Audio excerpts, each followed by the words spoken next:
and welcome to Wait, It Gets Better, the improvisational storytelling podcast, where every week we bring you stories served up on gold platters of ideas. I am, of course, Levi.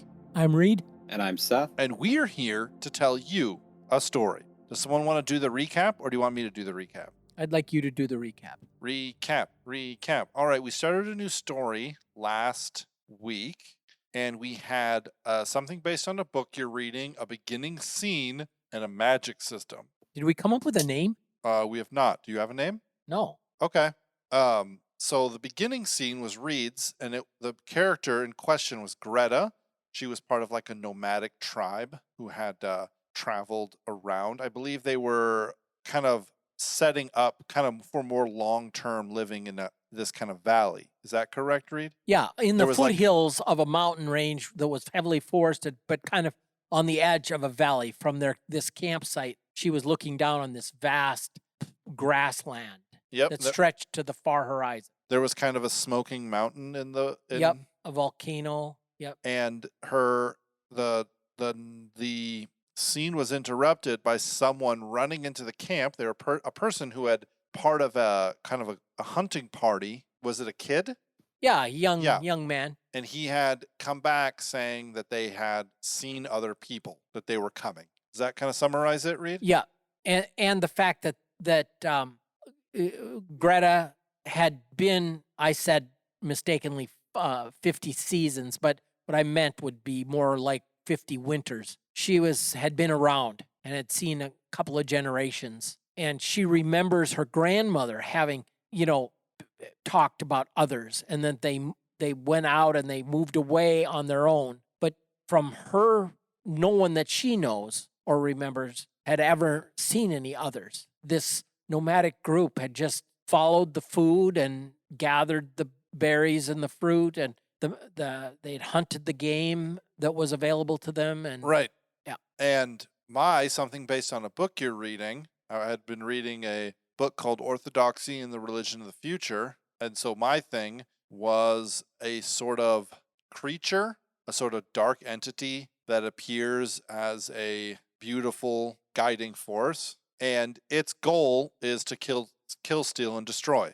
And so how it typically does that is it comes into a community and offers up technological advancement, basically civilizations building style things, but it also pits people against each other and tries to destroy cohesive groups. And I think we'd made some reference to maybe the way that this world was set up, that these nomadic groups were never really supposed to sort of settle down. They were supposed to continue to move around. It was like part of the ecosystem. And this thing was trying to disrupt all of the ecosystem. So it was basically trying to get them to like set up, like make a town and start cutting down trees and making houses. And here's like a way that you can grow grain and stuff like that. Like basically giving them the engines of civilization in order to disrupt what their sort of life cycle and lifestyle was. Does that make sense?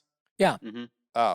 And one of the things it did that by fomenting jealousy and then by war between tribes. Because war, I wouldn't call them tribes, war between clans. Because war, is not terribly necessary when the clans are so small and kind of spread apart from each other. But if one kind of sets up somewhere, they start to control specific resources. It starts to become in their best interest to secure more land, and then you have sort of the march of civilization. And then the third one was the magic system, which it was kind of like the dream walking from Wheel of Time. And you would kind of go into another dream world. Is this correct, Seth? Kind of like walking in our world, but in the dream. And again, I don't know what they call it in Wheel of Time, but the more I thought about it, then all of a sudden it was like, oh, wow, I don't have something based on a book I'm reading, but this is basically the dream. Yeah, the dream walking in Talathenriad or whatever, however. Talathenriad, yeah. And you can use that to view things that are fixed, like mountains and stuff, but things that aren't fixed, like houses and people and animals, will appear to constantly shift and change because they aren't fixed. But I imagine if you had two dreamwalkers, they could meet up in the dream and travel to each other over great distances and talk and then go back, so it's a way of doing long distance communication. Yeah. So we kind of set up some of the world building stuff. That's it really. This second episode, I think we could maybe add some more world building stuff depending on your guys' story elements. What did you guys have? I have hero. I have wise old man. And I have reoccurring character. So I think we should hear the hero first. Okay. Well, Heavy Spear is just the name he was called on the hunt, but it stuck. So everybody calls him Heavy Spear. And he's broad-chested, heavily muscled, and he stands like a head taller than most other guys. And the spears he carries in the hunt are literally heavy, crafted from hardwood, but he has the strength to wield such a tool kind of deftly and with agility and precision. And but he is more than just the muscle of the outfit. He's really clever, and he pays attention to the migration of the herd beasts and how the different he's kind of a master hunter, and he has been as he's grown older, people look to him for leadership. Right. And here in our present situation, he's in a society in which, although these are a people without any war-making tradition, when encountering these new strange others, his people naturally kind of look to Heavy Spear for leadership. But they have no warlike tradition. They don't have a frame of reference. They don't have war because they've never encountered other people. They've just been off being fruitful and multiplying, so to speak. Yeah. But he is, let's see, I was thinking of like Goliath, and he had, what did he say, is used a couple of times in the Old Testament. He had the shaft of his spear was as a weaver's beam. You had this, like, this guy could, when he threw a spear and it stuck an animal, it had enough heft to like really penetrate, So I can see this guy being kind of a fearsome guy to face, in a warlike situation. I mean, he has really no warlike skills, though. Well, except for, he could probably, he I imagine he's probably decent against predators. Yeah. My mind goes to Apocalyptico. I don't think I ever watched the whole thing. I think I saw just parts of it. It's kind of, spoiler alert, in the end, they see Columbus and stuff coming ashore or whatever, some of the people. Cortez. But it deals with like the like a jungle tribe and like the hunter gatherers, almost like this thing that we have set up, and then like there's other people like moving through as they're being pushed out by something else. And what that something else is the Aztecs empire growing and moving, and what they're doing is they go and they are taking these people, and that's what eventually happens is they capture or kill most of the tribe, and they haul anybody else off to the ziggurat, where they're cutting their guts opening and throwing their bodies down, Aztec right, stuff. Sacrificing, because they gotta appease the sun god and make it rain or something. So we gotta cut out people's organs and throw them down the ziggurat. But anyways, like the eclipse happens, it must have appeased something, and so they technically let them go. But it's like a thing where then they, anyways, the guy escapes, right? One of the guys from the tribe escapes, and he escapes back into the jungle. Of course, being the tribe, they weren't warring other tribes. They were hunter gatherers. But then when he finally crosses the river and gets back into his territory, right? He knows the trails. He knows where their traps are set up for the game. He's wise in the way. And so he wasn't, let's say, a strong warrior like these Aztec warriors were. But it's like, he knew the lay of the land. He knew, how to double back, where the beehives were, where the, how to use the environment, in his escape, because then he escaped and they're chasing after him because they're out to kill him. And that's what most of the movie is that kind of him escaping, and they're chasing after him, and he jumps off the waterfall, so they all have to jump off the waterfall, and then they go through the jungle, and it's just I don't know, it's an intense movie. It's pretty good. Probably not for children. I think it's rated R or something. So disclaimer, Yeah. not for young children, But it speaks really of a good different movie. type of skill that will come in handy should it come to blows, as it were said. Right, where, in a sense, he wasn't, the big, buff warrior that these Aztecs were, the Mayans or whatever it was. Right.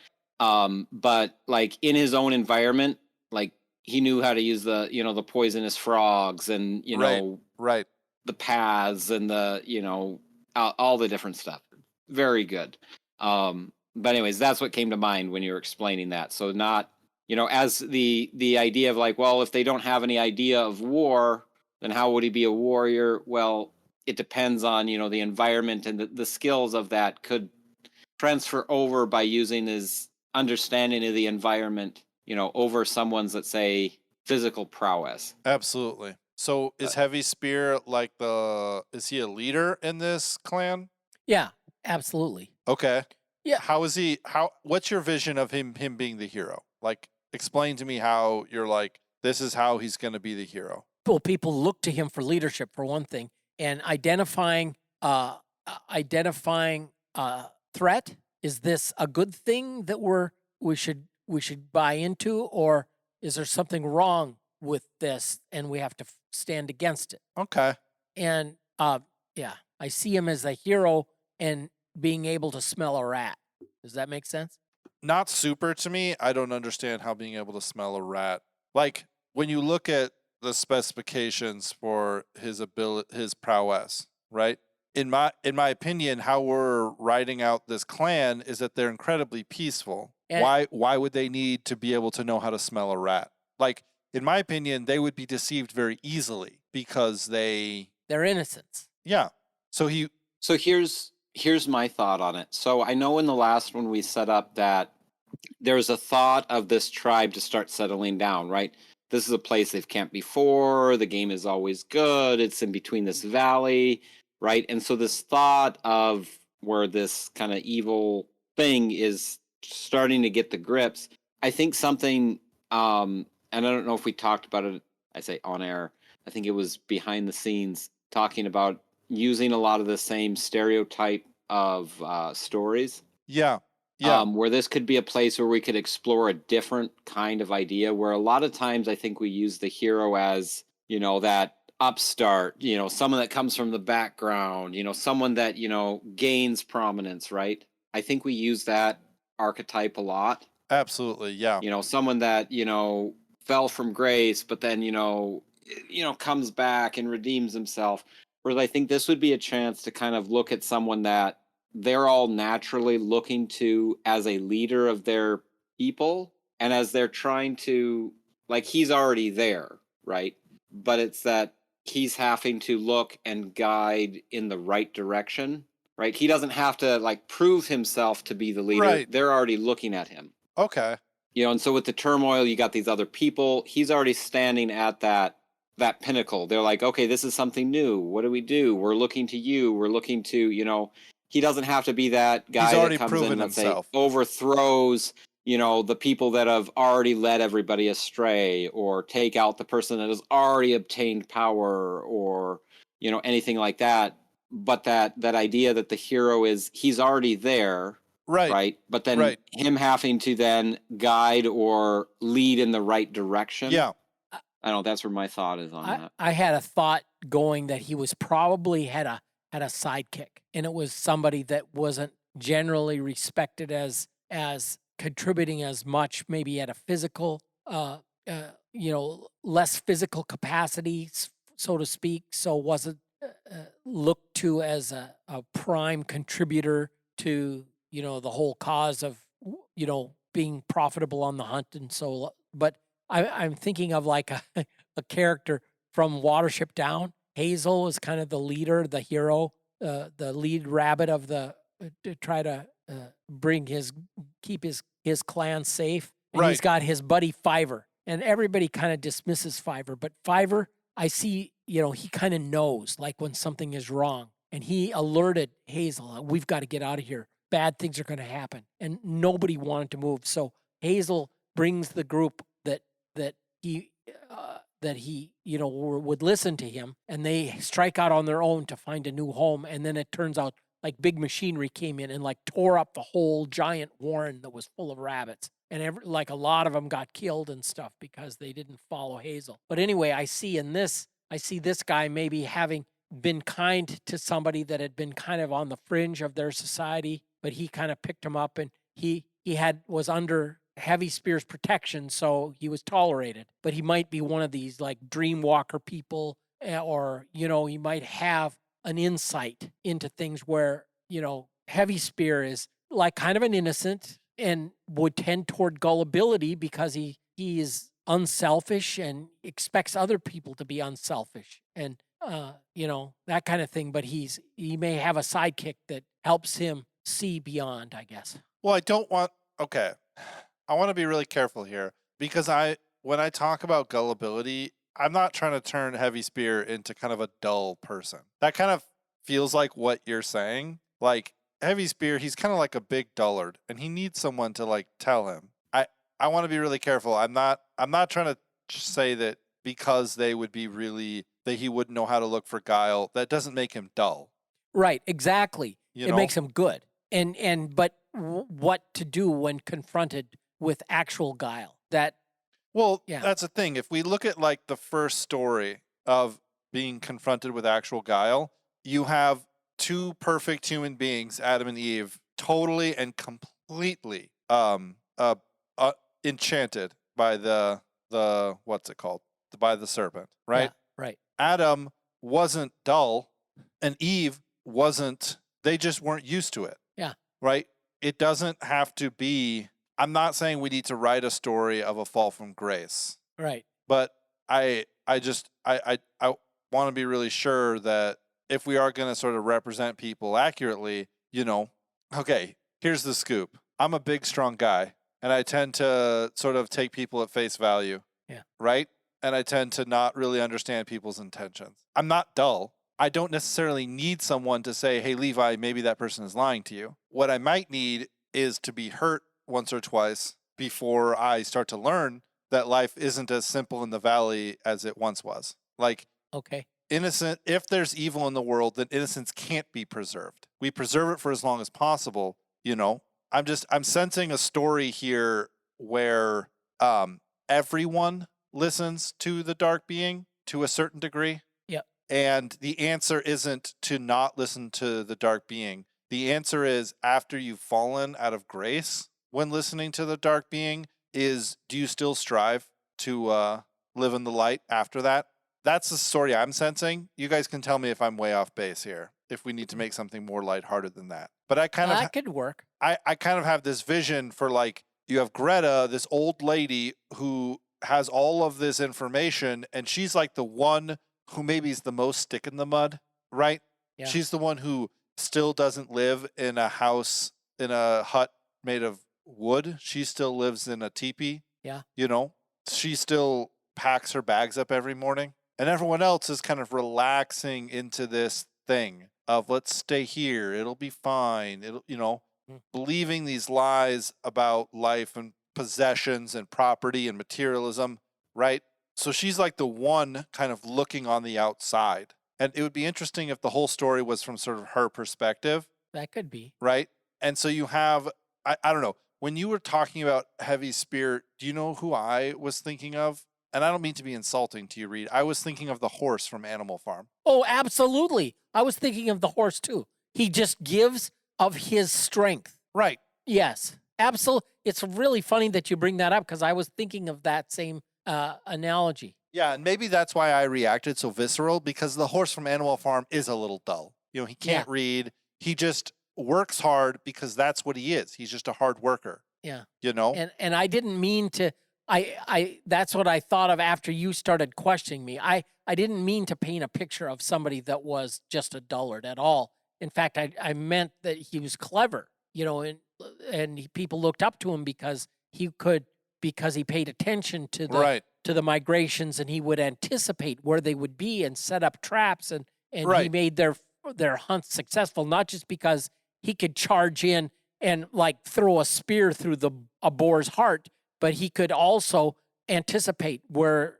the the beasts would be based Yeah. on his experience and knowledge. You know what other book I'm thinking of when I think about this community? What other book I'm thinking of is The Giver. Have you read that? Seth, have you read The Giver? I haven't. Reed, I have picked you it up read it? from the library book sale a while back I know. now, but Basically, a synopsis yeah, is no, I did get it. you should read it. It's really good. Basically, it's like a futuristic community where no one has any emotions and no one has any memories. And it's like the way that they use to pacify civilization. They pacify themselves by taking away all color, taking away all like hormonal sexual attraction, and taking away all emotions or heavy emotions. But they found that it's impossible to maintain a cohesive group that way. So what they have is they have a person called the Giver who has this ability to feel, to take people's memories, and he stays sane basically. And then when they have some difficult situation, they call on him and he gives them counsel. And it's about a boy who is going to become the next Giver. And so it's like his radical break out of this kind of monotonous you could call it innocence, but it's like artificial innocence. Right. As this old man begins to give him these memories of like spring days and whitewater rafting and breaking his leg and different things like that, gives him puts his hand on his shoulder and like gives him these memories and his kind of realization that this whole world is messed up, and then his eventual kind of what he decides to do about it. Yeah. It's really good, but it kind of, I don't know why, but I'm kind of feeling this as well with this story. Not maybe that this whole situation is a manufactured one, but maybe not that. Maybe it's more of like the Garden of Eden. It's like this is the perfect world, and like they were given certain orders, they were given certain tasks to do, and the idea behind it was that they were to remain nomadic. And then the enemy comes in and tries to wake them up to different ideas about life. And they are innocent, yes, but the temptation is always there, Yeah. I don't know why I'm so contrary today. I've been really feeling it for some reason. And that's probably because of who my reoccurring character is, which is the top hat from the Top Hat of Destiny, the creature, the incredible intelligence from a different dimension that at one point in time, or will at one point in time, inhabit a top hat. If you haven't read that episode, go back and read it. Listen to it. It's a great episode. But basically, it's a malicious, terrible creature that wants to, in the Top Hat of Destiny, he wants to basically move all of his minions and all of his servants from the dimension where they live into the world in the Top Hat of Destiny and inhabit beings, computers, people. They just want to take over. And I think what it is that this is where they started. So before they were in the sort of slip space dimension where they are in the Top Hat of Destiny, this is where they were. They were servants of nature. They were, dark forces. They were demons. They were whatever you want to call them.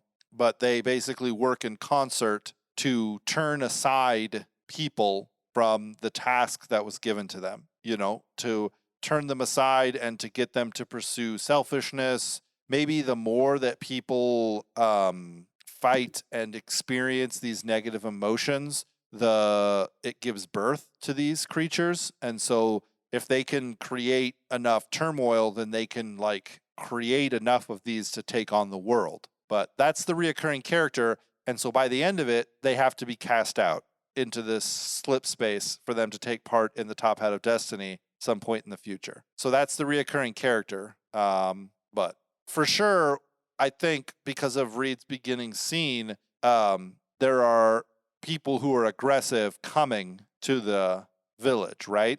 Well, there's two things.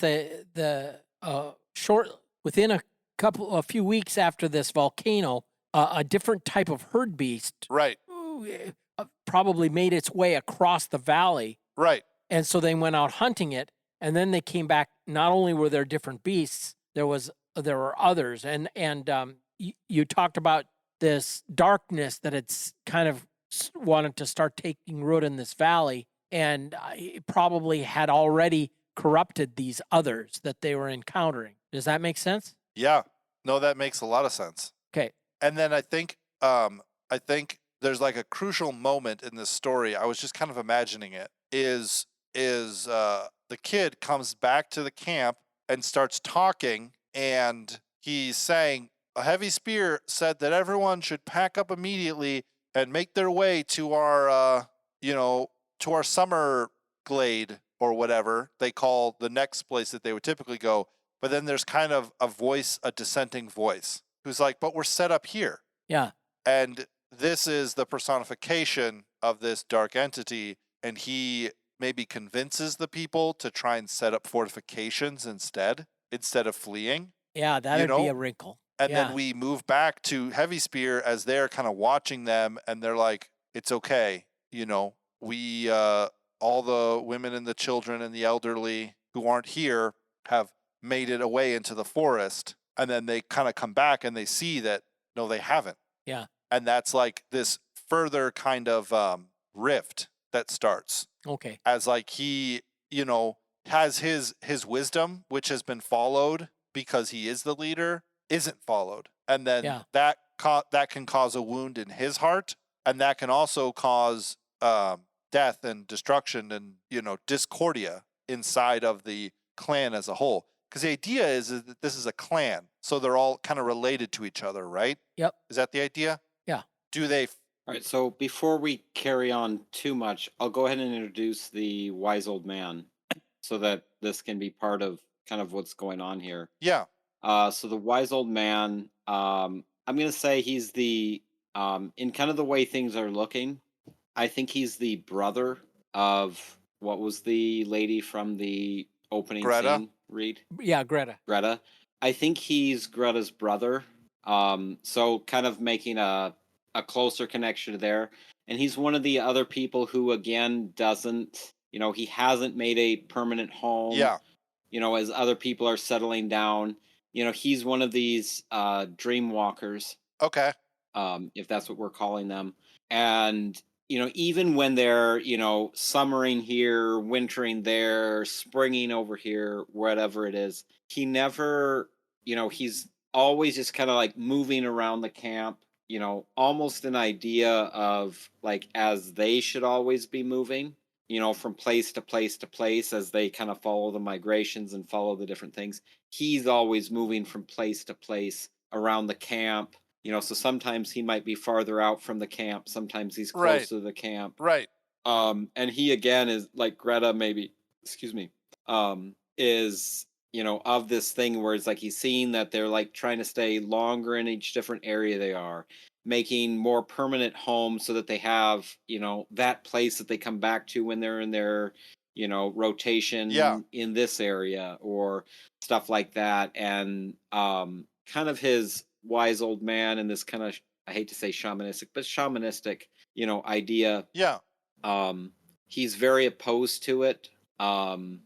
He's looked to for, wisdom in the clan because he's, the position that he holds. But more and more people are, in the way that I see this going, oh, you're outdated. Oh, it's fine for us to settle down now. It's, it's all okay here. Why should we listen to you? This is a good place. Game is always coming through here. But he's one of the voices, I think, that is encouraging the not settling down, moving on, and being the dream walker. He's also then confronting these things, and that's one of the reasons he's always moving around the camp, is because he is, trying as best as he can. However, it's, in his older age and just the intensity of what's going on, it's harder and harder for him because now there's less and less people in tune to this, but he is like more and more overwhelmed as he's like fighting this evil thing on the other side. Okay. Oh, interesting. So he's Um, actually engaging this thing in the dream then? right. Because I think that's part of what the inspiration for this idea came from was the idea of, interacting with the unseen in the dream side of reality. Yeah. Um, although it's like helpful for, communicating with other dream walkers or seeing or scouting out different, areas or seeing Right. things as they are Right. or as they're perceived to be, in an area. It's the reverse side. Yeah. It's the reality behind the curtain, right? It's, the idea that, in our own psychology, when we're awake, is this reality or is our dream a reality? Which one is more real, Are you asking me or are right? you just posing the question? I have no idea. And I'm posing the question, Right. not like I need the answer, but it's like, and I know, like, especially in our modern society where we're inundated with, so much, TV and movies and, interaction with, imagination and visualizing it. But the idea that, our subconscious is seeing and interacting with something that is real but not seen in the waking reality. Okay. I mean, that's kind of where some of the inspiration of it came from. But which then the more I thought of that, the more it seemed more like the telethon, whatever, the Telethenriod? wheel of Yeah. telethon. Yeah. But yeah, so that's what he does. Now, one of the things is that he has a companion that goes with him. However, his companion recently has passed. And I don't know if these people have, as it would be wolves or dogs, but he had It would a make sense that they would have some kind of guard dog. guard There's still dog going to that be would always go predators, with I him. guess, even if they don't know how to fight humans. I realize that as I brought up that not able to fight. There's still going to be bears and wolves and things. Yeah. So that is one of the things that he has is for years he had a companion with him, a dog that its name was Blue, and it would go with him and travel. But it's recently passed away, but it still lives with him on the dream side and fights with him. These things, and as they move around the camp, walks with him and fights with him, and almost like a shepherd or like a guard over the thing. Yeah. But but anyway, so in his dream walking, his companion that he's had for years is with him again, aiding him in the protection of the village and the things that are unseen. That's great. I like this idea. I had you were talking and I had this kind of idea that he's always kind of, it's a dream world. So you have to be asleep to be dreaming. So you'd be walking around the camp and you'll just like see him as he's just like laying down by someone's tent, just taking a little power nap. And then he kind of gets up and and kind of stumbles around to a different part and then kind of lays down in the sun. And but really he's like going to these different parts of the camp and like securing them. But to everyone who looks at him, we were just talking about earlier before we were recording, like the wisdom of God is foolishness to man. It's like the wisdom of the dream walker is foolishness to those who can't, Yeah. It's like, so to them, he's like this dodly old man who takes naps everywhere without ever the consideration that he's like diving in to like defend them, but it just looks like he's taking a little power nap. I'm really liking this. Kind of identifying with him. Sorry to say. No, it's good. I was thinking about you when no.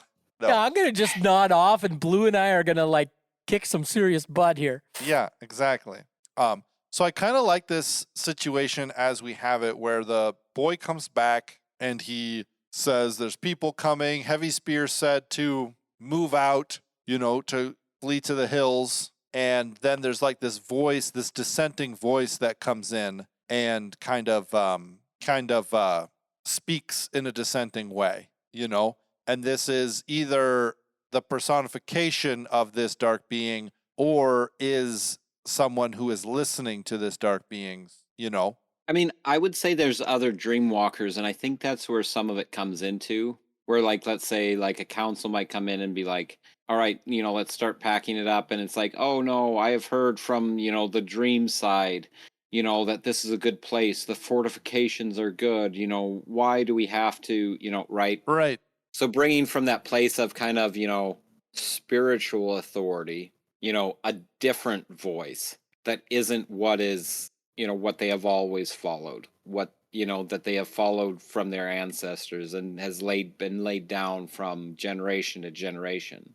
From ages to ages. Which then rise from ages to ages, which then creates some of the conflict where it's like these people coming and speaking from that, authority that people look to for wisdom or guidance, saying, oh no, we've heard from the dream side, our guides have told us that, we need to do such and such, but it being straying away from what they've always known to be what has been what they should be doing. Right. But it makes a lot of sense. The argument's very good. That's part of the thing, is that I don't want it to be like it's just a majority vote. It's everyone kind of says, oh yeah, oh, we'll sharpen these sticks and we'll set them sort of pointing out, and then at some point the rest of the hunting party comes back. But I feel like maybe there should be a conflict in between that, like with the others. Yeah. There needs to be some conflict between those two. Oh, what if it's like, okay, what if the others are refugees fleeing whatever conflict has happened on the other end of the valley? Yeah. Right? Not to make things more complicated, but that means when Heavy Spear comes back with people, A, we don't know.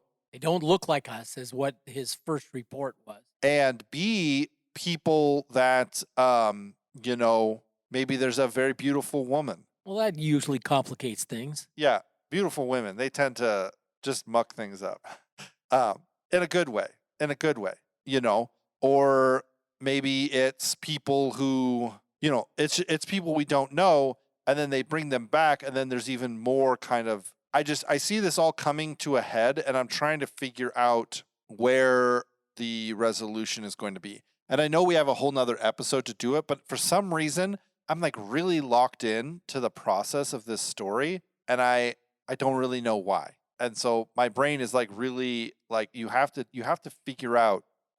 I don't know. Part of me is like, this is where my mind is real going. quick, My real mind quick. keeps going back to real quick. Part of me is like, I want a specific instance of all of them being deceived and turning away in some degree or another, except for this wise old man. And probably Greta, but maybe Greta a little bit. I don't know why I need that, but this feels like Adam and Eve's fall, a story of a civilization who lived in peace and tranquility and then fell from that. This feels like the start of a world. Like this is going to be in the scriptures. This is going to be in the beginning. Okay. That's what this feels like in levels of setting up. And so I've been reading a lot about the fall of man in the scriptures, and so I am thinking about it a lot. And so my brain is like, get this right, Levi. Okay. So Seth, go. So my idea kind of goes back to Apocalyptico, and the Amish, kind of, as if that makes sense. It doesn't. And the more that the idea that as these new things come in, again in Apocalyptico, you have this, they're living off the land, they know the area, they're kind of at peace with their clan, and all this stuff. And this new, the Aztecs, the civilized, it always like behooves me where, sorry, I'm off on a different tangent now, where they're like, oh, the Mayans, they had running water, and then you're like, yeah, but they also like gathered up their virgins and like gutted them on top of a ziggurat and like Right. Like, what does it matter that they had running water? They were sick. Yeah. They were sick people, right? And of course there's other arguments to, oh, well, they really didn't do that. Well, who no, they did that. And so did the Aztecs. And so did everybody over there until a ship of Vikings, Christian Vikings, got lost in a storm, and the accounts say that this, magic raft came, and these tall, blonde, bearded men came off the boat and made them stop sacrificing humans. And it was such a novel idea and then they left and said they'd be back, and then they left, and then a couple hundred years later, Cortez came over, and they're like, oh, well, these are those, pale-faced people that said they'd come back, and, we stopped sacrificing people. At least some of the people did. But only because, anyways, that was a bit of a tangent. But anyways, no, like, what mattered that they had running water when they were, gutting people on top of a pyramid and throwing their guts into the, whatever. Anyways, I went off on a tangent. I mean, that kind of supports my thing where like these dark entities bring like technological advancement, but they trade out strife and conflict, Right. Okay. So so it gets me back to where I was saying. So like, I've said this for a long time. Like just the way that I see the world going, and I was telling this to my kids today, like when I was a kid, and I know Levi, you and I are about the same age, and I know before we were talking about some of the stuff we were talking about, and Reed had talked about when he first went to college, and all of a sudden when some of this, more, let's say, modern ideas started taking hold, that before that it was just not a thing. But anyways, like the idea that how quickly, society and the quote unquote cultured civilization moves to such a wicked path. Right. And then it makes you look at the Amish and go, wow, like they have the right idea, right? To remove themselves from that just mindless pursuit of the newest thing at the greatest speed possible. Right. Absolutely. And like I was telling my kids, at least when I was a kid, like if you wanted to get a hold of someone, you wrote them a letter, and I'm in my 30s, so that's not all that long ago, right? To call someone, you'd call them before 8 o'clock, and you had to call them and they'd have to be home, right? Yeah. You couldn't call them wherever they were in the world. And just how quickly that has progressed, and all the, I guess, the evils that technology has wrought. And I hate to like diss on technology because it's like a tool. I remember, what is it? It's Olson Scott Card, the Ender. It's not Ender's Game, but it's in that series. There's a guy and they call him the desk, but because he wrote it before we had tablets and phones, but it was kind of prophetic where everyone had their own personal desk, right? And they carried it with them. And it's basically like our cell phones today. And there was one guy in there, and he kept his desk in his garden shed because it was a tool, just like his shovel. Yeah, I do remember that. I remember that. Yeah. And because that idea of that technology taking a hold of your life, moving you on to just, as useful as any of these tools are, it's not the tool's fault, right? Right. The rock didn't kill Cain, or the rock didn't kill Abel. Cain killed Abel, right? So understanding that. But with this idea of this story that as they settle down, and then it's like setting up this society, and it creates that tension, that progression to needing more than what you already needed. Yeah, I hear you. Right. I was playing a game the other day, and it was like you start out, and then you have to like build your houses for your people, blah blah blah, and then as you kind of advance through the different sets of advancements, and it kind of follows a thing where, and it is the way that it goes, right? Oh, you're sitting in this spot, but no one has, they're unhappy because they don't have enough different kinds of food, right? Where at first it's like you just need food, right? You just need enough food. But then like 20, 30 minutes into the game, as you start setting up, well, your people are unhappy because, they need more types of food, or, regular clothes aren't good enough. They need fancy clothes, but you can't get fancy clothes unless you have 3 different kind of weavers and dye factories, and the smelter that you need for that. And it moves on to, I don't know, does that make sense? Yeah. Can you before I get on to too much of a tangent, can you wrap this all the way back around to the story that we're doing? I agree with everything you're saying. I want to. Oh yeah. Like the idea that part of the answer is to, as they start settling down here, I would say these others come in and it brings in the tension of, they had been settled down. They got Right. uprooted by this Right. other clan Right. that was expanding their territory. So you get this group of people that comes in and that says, oh, well, this is a good secure location. We can resettle down here and we can give you the advancements that you need to, defend this location. And when they expand, we'll be ready. We just need to, really settle down here. And then you get the idea of some of these people who had accepted the lie, seeing part of the nomadic aspect that these people still have and go, oh, that's right. This was the answer. We weren't supposed to settle down. Yeah. Right. So Oh, it's a I'm s- mixed crowd. Yeah, I'm seeing like maybe the volcano destroy their homes, and that's what started this. Anyway, or maybe that didn't happen long enough ago to make it work. But I mean, I'd like to think that, it's another tribe that is settled, kind of like I said at the beginning of this thing with the Apocalyptico, the Aztecs who have settled down and they're growing all their, crops, and they've, set up their way things work, and they have to go, kind of expand out into the jungle. And kind of the answer at the end of Apocalyptico was all these things are changing, and to kind of keep themselves separate or safe from it, they went deeper into the jungle, right? You had all this like change happening over here, and they went deeper into the jungle. And maybe that will be in some ways part of the answer for this. I think we're going kind of long now, so I think we're gonna cut it off now.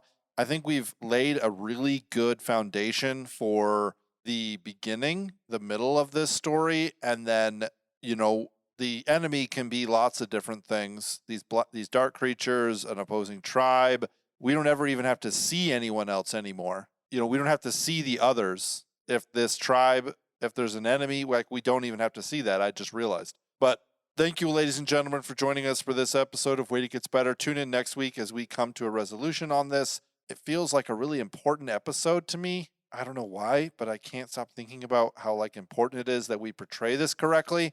But come in next week. Let us know. Send us an email at waititgetsbettercast@gmail.com if you think we're totally screwing this up, or if you think we're doing a great job. Send Reed an email at waititgetsbettercast@gmail.com. I'm sure he'd love to hear from you. Or message us on Twitter at @getsbettercast. Give us a follow, give us a share. Tell your friends, tell your grandma. We'd love to hear from you guys and to hear that you guys are enjoying it. And until next time, just wait, because it gets better.